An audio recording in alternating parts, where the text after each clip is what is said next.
Today, we're going to talk a little bit more about the fundamental theorems of calculus, because there's more than one. Calc 1 makes it seem like there is the fundamental theorem of calculus. And then, like in the next chapter, they hit you with the second part of that fundamental theorem. And then that just kind of stays all the way through Calc 2, and then for most of Calc 3, and then boom, another fundamental theorem of calculus. This one for line integrals. So if you recall, there's two parts to our original fundamental theorem of calculus, back from the golden days where y was a function of x and life was simple, despite the fact that we were limiting ourselves so much by requiring y to be a function of x. There were two parts of the fundamental theorem of calculus. There was the definite integral of a rate of change over an interval is the change in the function on that interval. So in this part of the fundamental theorem of calculus, we're saying you can evaluate a definite integral using an antiderivative. That's kind of the big idea here. Evaluate a definite integral using an antiderivative. The second part of the fundamental theorem of calculus says that goes the other way as well. We can construct an antiderivative using the definite integral. So evaluate a definite integral with an antiderivative, construct an antiderivative with a definite integral. Those are the two parts of the fundamental theorems of the first fundamental theorem of calculus that we get way back in Calc 1.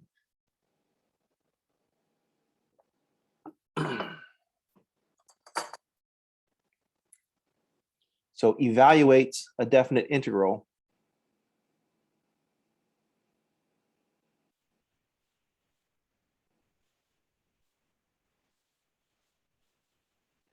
using antiderivative.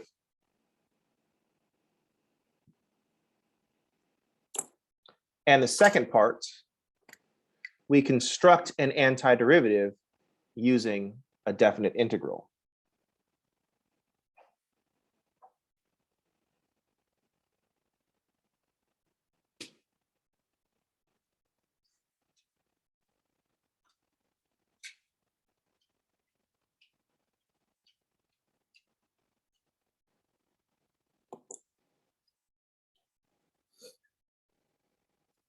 And then everything is cool. We go through Calc 1, we go through Calc 2, and it's all super simple because y is a function of x. That's the way I remember it. I don't know how you remember it.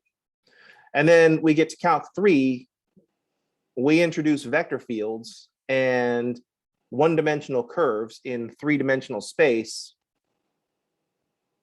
And then we come to the fundamental theorem of calculus for line integrals.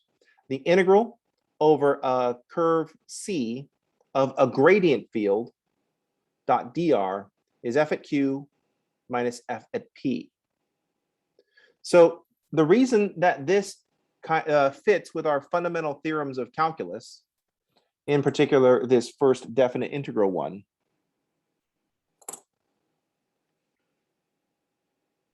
is that the structure is we're integrating a derivative by evaluating at the endpoints, evaluating the function at the endpoints. So the structure, if we kind of squint a little bit, we can think of this potential function f as the antiderivative of the gradient field. We could think of the gradient as the derivative of this potential function f, just like we're integrating the derivative f prime. So if we squint a little bit, we're integrating a derivative by evaluating the function at the endpoints of our interval or our curve. So the integral of a one-dimensional thing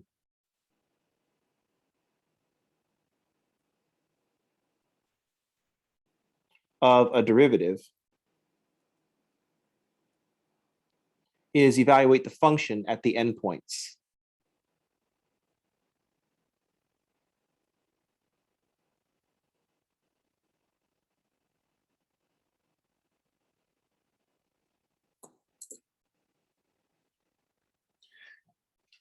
we could take the fundamental theorem of calculus for line integrals. And if we put that in R1, then the only curve that we're going to get in along the x-axis in R1 is an interval from A to B. And so in that sense, we started off with the easiest case of our fundamental theorem of calculus for line integrals. So we could think of it as integrating this one-dimensional curve of some derivative. We're just looking at the difference in the function at the endpoints.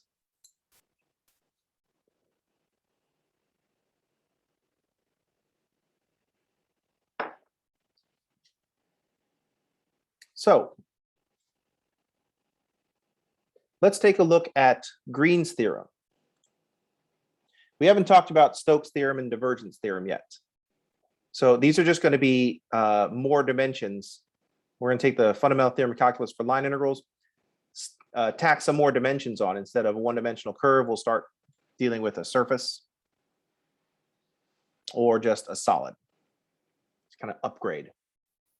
Well, let's take a quick detour into Green's theorem. In the fundamental theorem of calculus for line integrals, we have a gradient field. Gradient fields are path independent. And so the integral, if we integrate a gradient field on a closed curve, that is where P and Q, we start and end at the same point, then the integral over that closed curve of a gradient field is going to equal 0. Because we're just evaluating the potential function at the endpoints. And if the endpoints are the same, we'll get the same value for the potential function. We'll subtract them and we'll come up with 0. So this raises a question. What if we're not dealing with a gradient field? What if our vector field does not have a potential function? And that's where Green's theorem comes into play. So in Green's theorem, we have a piecewise smooth. I'm going to emphasize that it's piecewise by putting some corners on it.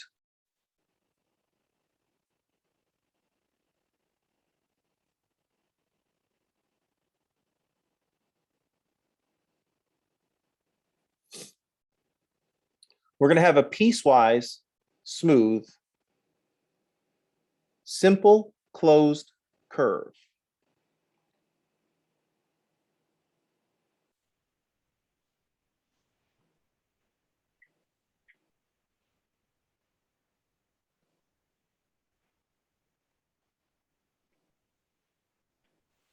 A piecewise smooth simple closed curve C. That's going to be the boundary of the region R.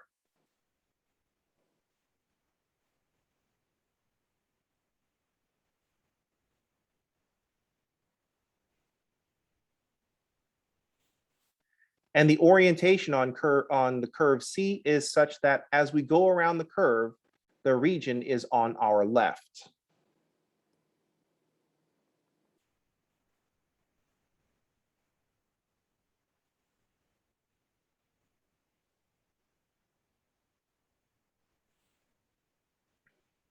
So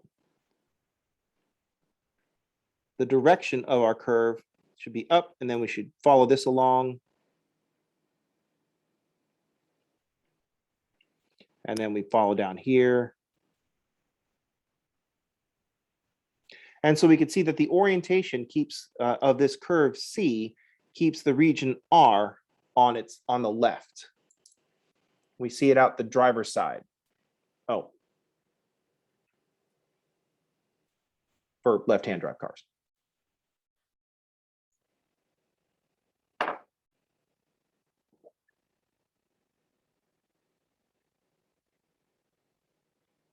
So if we have a vector field, and we're going to get specific about what the vector field looks like. There'll be two functions, f1 and f2.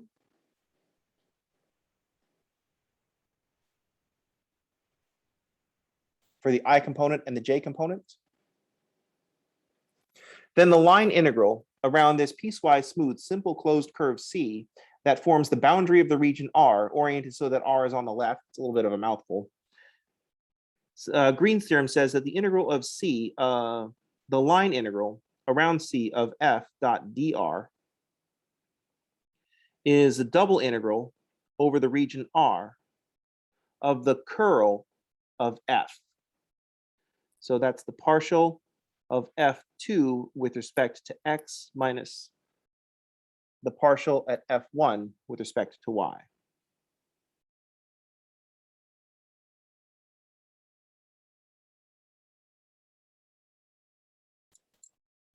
So this partial at f2 with respect to x minus the partial at f1 with respect to y is the curl of the vector field f, the scalar curl specifically.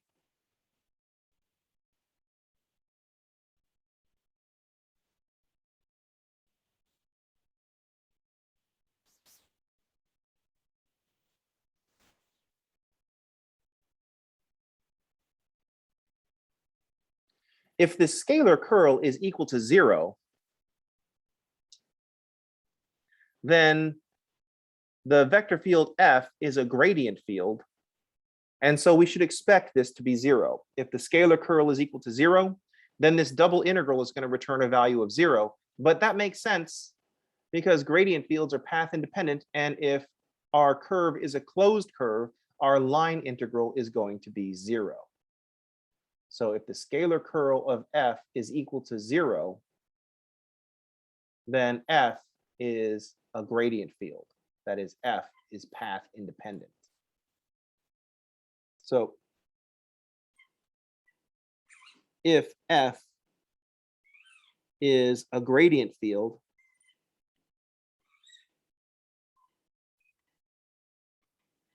then the scalar curl equals 0.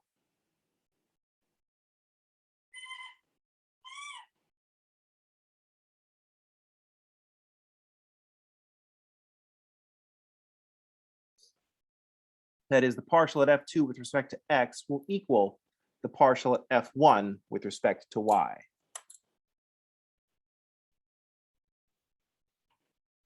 That was last week what we talked about, how to find out if a vector field has a potential function. The partial at f2 with respect to x is equal to the partial at f1 with respect to y.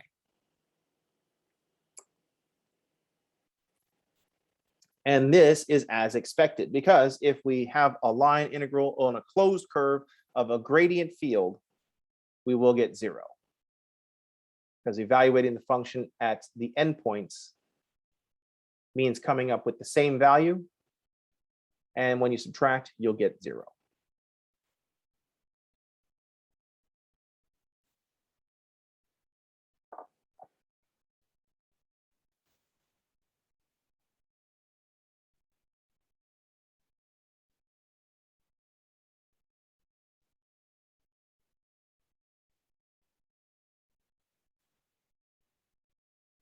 Any questions?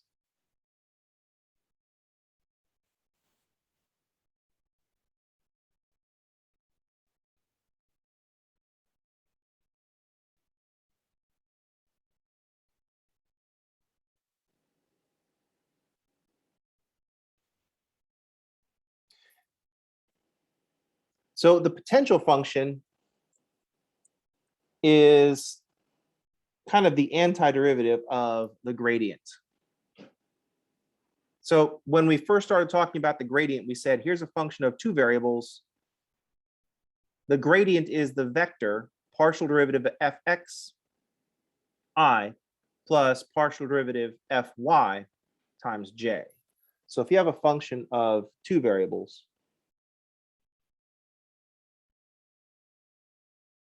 then the gradient of f is fxi plus fyj. If this is some vector field f,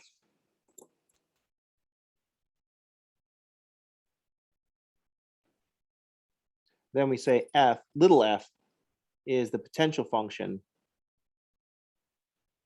of the vector field F.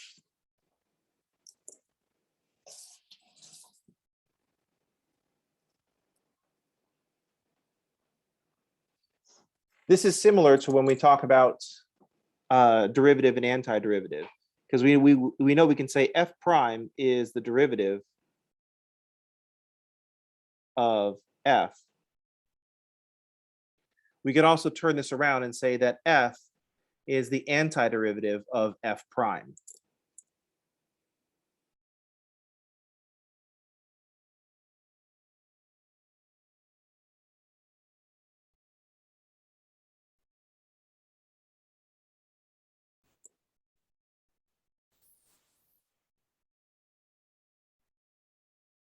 So the gradient of f, well, yeah, it's the same thing. F, the derivative is the derivative of f. The gradient of f is the gradient of this vector field, or of this potential function f. So f is the potential function of the gradient field. We're kind of using it like the word antiderivative. Kind of.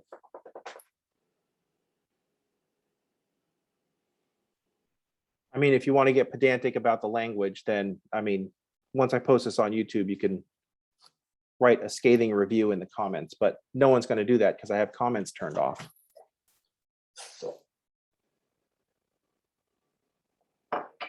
All right.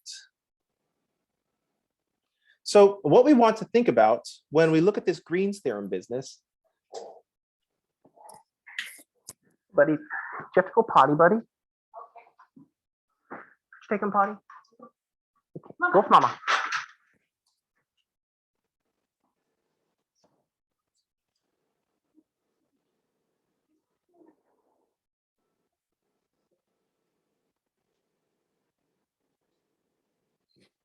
All right. So what we want to look at with Green's theorem, the thing that we want to think about is that we were looking at, go back to our fundamental theorem, where we're thinking of evaluating at the endpoints, to evaluate the function at the endpoints. We're thinking of evaluating at the endpoints. Instead of taking all the values between a and b, plugging them into the function and multiplying by dx, and then adding up those values, we can just find the antiderivative and evaluate at the endpoints, the boundary of the interval. We're kind of doing the same thing in our line integral. We're integrating a specific kind of function by evaluating the antiderivative, in this case, a potential function, at the endpoints of the curve that we're plugging in. So think of P and Q as the boundary of our curve, just like A and B are the boundary of our interval. Now, when we have this closed curve C, that's the boundary of this region R. So we're integrating this double integral, plugging all these values into this specific function, the scalar curl of f. And we can calculate that by evaluating around the boundary, evaluating this line integral around the boundary.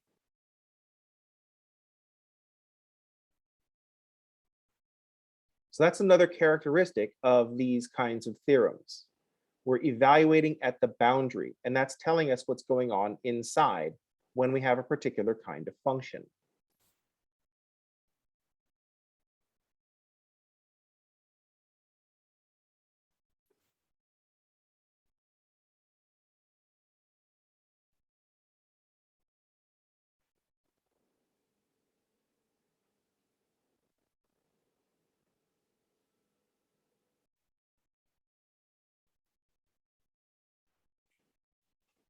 All right. We're evaluating around the boundary.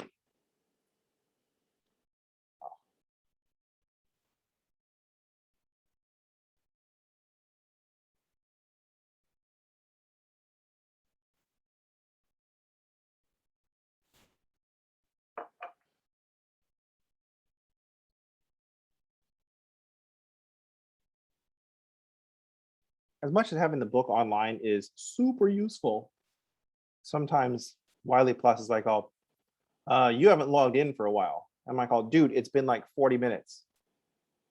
And it's like, oh, no, sorry, you can't look at this book.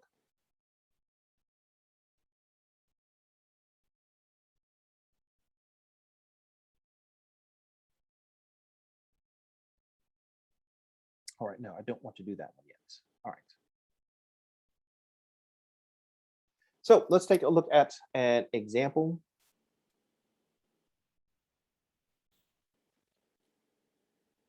Let's take a vector field. No, not that one. Not that one.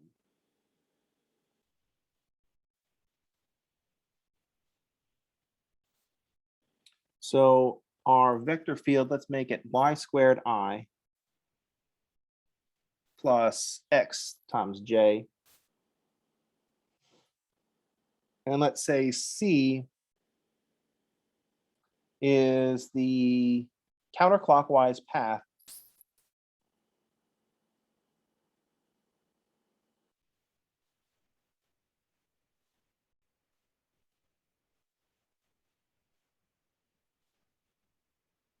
around a rectangle. X will go from 0 to 4 by y between, let's say, 0 and 5. Let's make life easy on ourselves. So if we think about this region,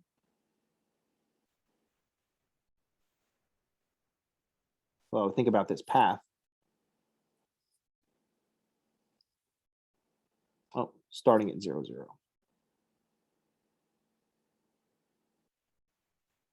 We'll start off at 0, 0. We'll go up to 4 on the x-axis.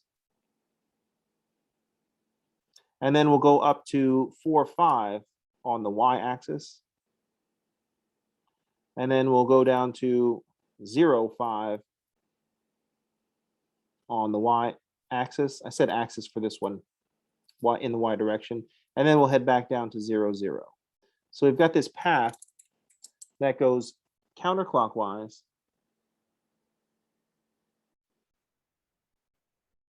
around this rectangle.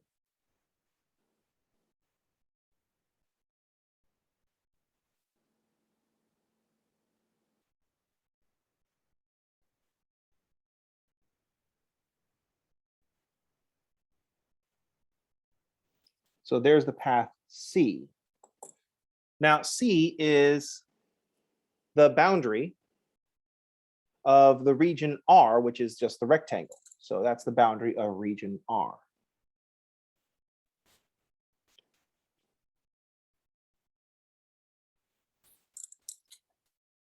The parts that we have here are, we're saying that F1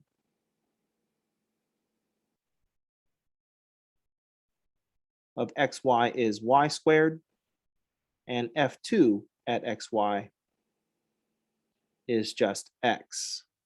Oops, F2.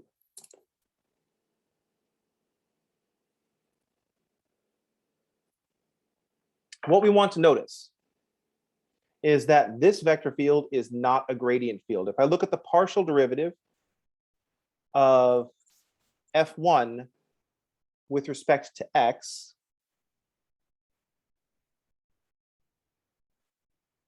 so we're going to calculate our scalar curl. Oh, sorry, partial F1 with respect to y. I switched the order twice and ended up with the wrong thing. We'll look at the partial F2 with respect to x and the partial F1 with respect to y. So the partial at F1 with respect to y is 2y, and the partial at F2 with respect to x is equal to 1. Since these two partial derivatives are not equal, we see that the scalar curl of the vector field F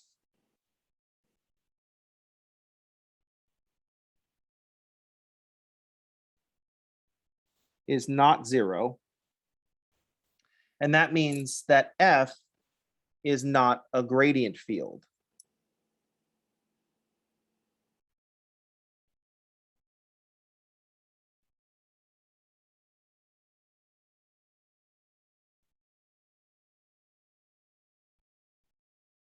At this point, we're a little bit bummed because we know that if f is a gradient field, we get to use the fundamental theorem of calculus for line integrals and just evaluate this, the potential function at the endpoints, which, since this is a closed curve, are the same, which would give us 0.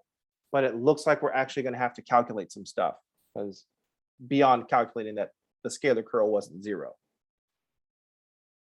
So we do get to use Green's theorem.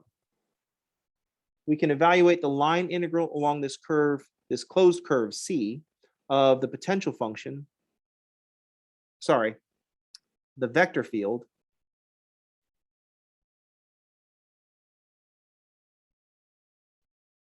by evaluating a double integral over the region R of the scalar curl.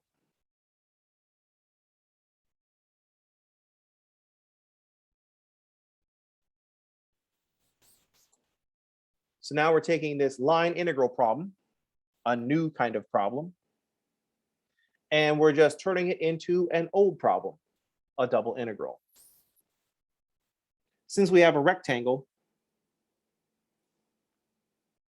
we can just integrate, say, dx dy or dy dx. So a dx dy would have x go from 0 to 4 and y goes from 0 to 5.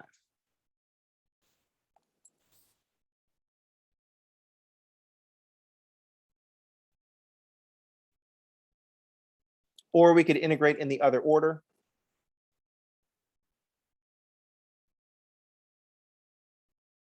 X can go from 0 to 4, and y can go from 0 to 5. Same function, but now dy dx.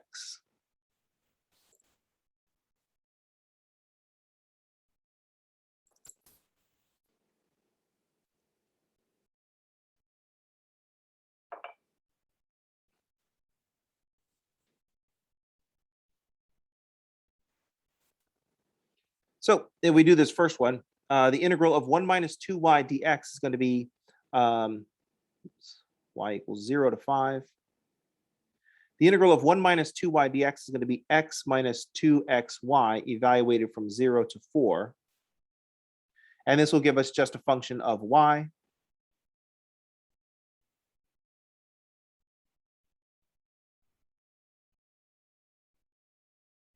We'll have 4 minus 8y.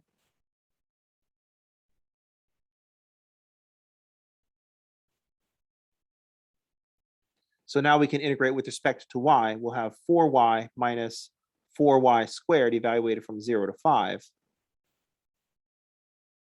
So we'll have 20 minus 100.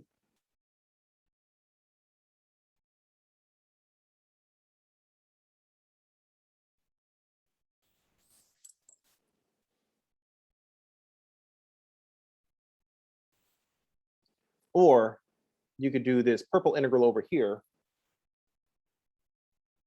where we still have the integral x goes from 0 to 4, and integrate this function with respect to y, which means we'll have y minus y squared evaluated from 0 to 5, the x. Notice that what's going to happen here, oh, shoot. It's the reason that I always just plug stuff in and never just evaluate the numbers. And it's more than just my inability to do arithmetic on the fly.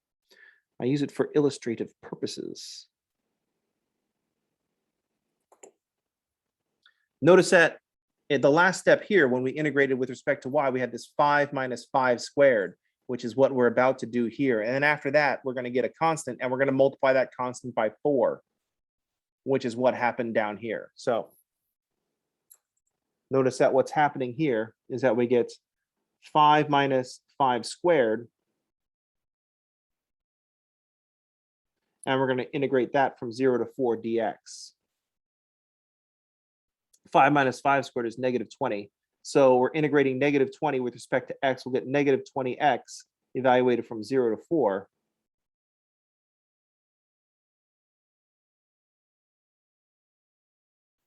So all the same stuff happens. So we wouldn't think of this as distance traveled. That's if we have the integral of a velocity with respect to time. So that's an integral of velocity d time. And that's not what we have here. We could think of this, this double integral as volume above the rectangle and below the plane 1 minus 2y. And because we got a negative value, it looks like on this rectangle, we're getting some negative values. All the y's are positive, so 1 minus 2y is going to be negative.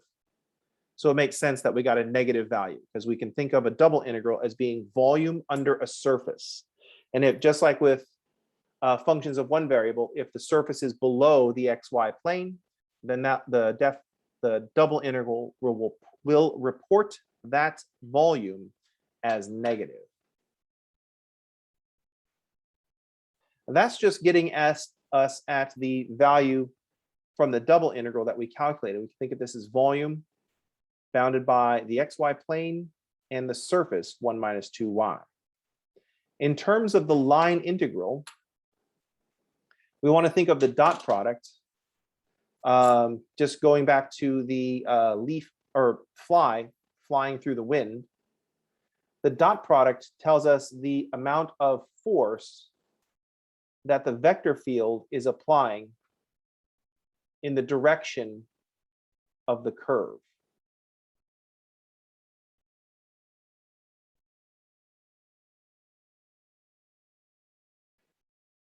I sometimes wonder if we would be better served later in multivariable calculus if, instead of just doing distance is equal to rate times time so much in Calc 1, we actually did some more work equals force times distance. Because then the dot product will be how much of the force is being applied in the direction of the curve.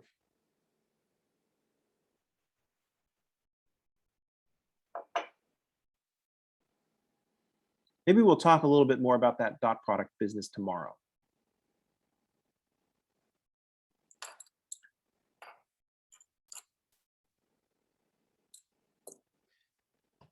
This was easier in Calc 1 and Calc 2 when we were doing integration, because our integration was always just area is equal to length times width. Applications of integration all came from applications of multiplication. And for that, we have lots. Applications of line integrals come from applications of dot products. And that just takes more time to describe than area is equal to length times width. Area is equal to length times width is something that we teach you when you're very young. But once we start getting into dot products, we're starting to use more difficult concepts. Most calculus books that I've read tend to lean into the work is equal to force times distance, despite the fact that that's still kind of a new thing for most people when they encounter it in Calc 3. You know what I mean?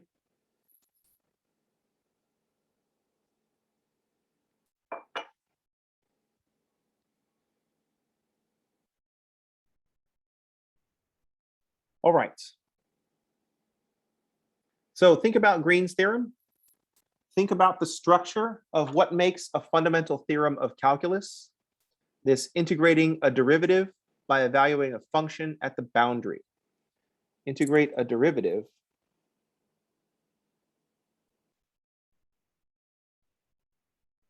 by evaluating the function at the boundary.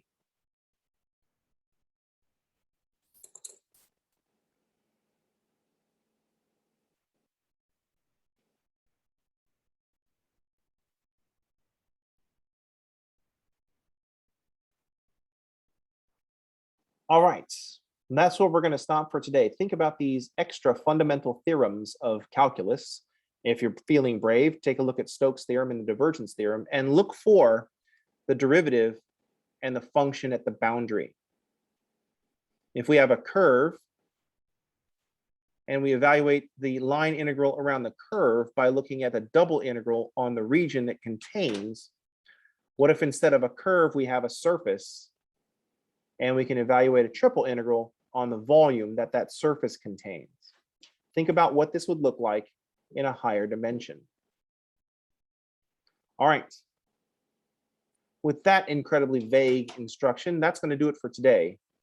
I'll see y'all on tomorrow. Everybody have a good day, and thanks for playing.